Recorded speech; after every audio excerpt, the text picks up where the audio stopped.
The isometric starter kit has been under construction, blank, so to speak, for quite a while. Let's change things. You can see we've got some weird swatches here and some pattern.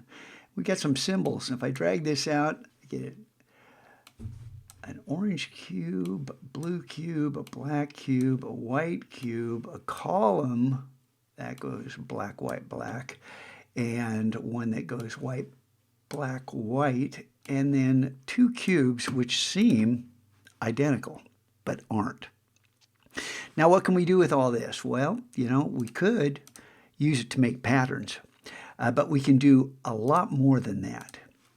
So let's learn how to make all this, and I'll reset, get rid of everything and reset, and share these actions with you. You need to learn how not only to use actions, but to make actions, because this is really cool.